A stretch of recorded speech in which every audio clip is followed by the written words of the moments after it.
par contre, c'est un livre où on va parler de l'environnement de tout ça, qui fait que tout ça existe. C'est le clientélisme. C'est ce qu'ils appellent là-bas l'abusivisme. Il y a encore un concept autre, l'abusivisme.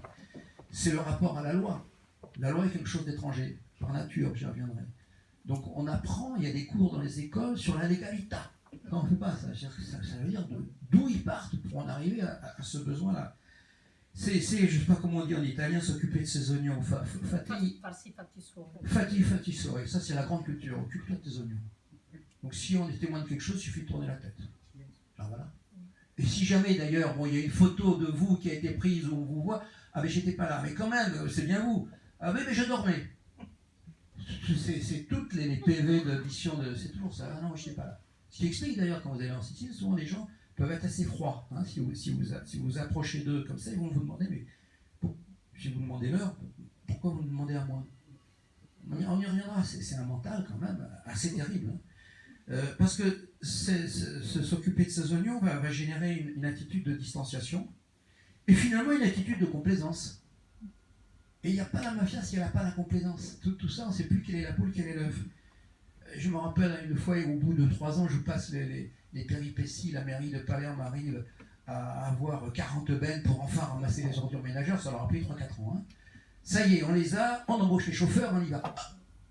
Ah putain, le jour où ils doivent partir, les chauffeurs, il n'y en a pas un qui a le permis de conduire. Voilà. Putain, le permis de conduire. Et ils réagissent comme vous, mais vous êtes loin de... Je dis, ah bon, et alors? Alors, t'as regardé? Je dis, alors quoi? Et c'est tout? Et on rigole? Il n'y a pas une tête qui est tombée, là? Il y a bien quelqu'un qui savait ce qu'il faisait en embauchant ça. Attendez, j'étais secrétaire général à la Reine Versailles. Des trucs comme ça, j'en ai vu des vertes et des pas mûres. Mais il suffit de dire, oh, maintenant ça suffit, là. Ben non, il ne s'est rien passé. Donc qu'est-ce qu'on a fait? Ben, quand même, on est gentil, hein. On leur a financé une formation de chauffeur qui a pris encore 1 an, donc on attendait.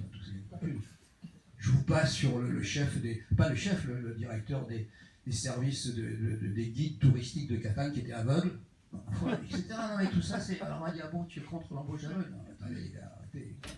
Et on rigole. Donc cette complaisance, elle amène à ce qu'on-là. Passons sur la gestion des flux HLM, j'aurais des anecdotes à vous raconter. Le ramassage des ordures ménagères, le traitement des ordures ménagères. Moi, ça m'a donné 10 ans d'avance pour comprendre ce qui se passait ici. Sur les implications mafieuses, j'avais vu ce qui se passait là-bas. L'urbanisme, ce qu'on appelle le sac de Palerme, le sacco di Palerme. C'est vraiment... Voilà, donc c'est pas indifférent. Hein. Alors, pour ça, moi, souvent, ils me parlent de la mafia. Je dis, arrêtez de me parler de la mafia. La mafia, c'est police-justice. Parlez-moi de ce qui... Alors, la rue, là, comment ça marche là? Ah ouais, on rigole. Alors, ne me parlez pas de la mafia si vous ne me parlez pas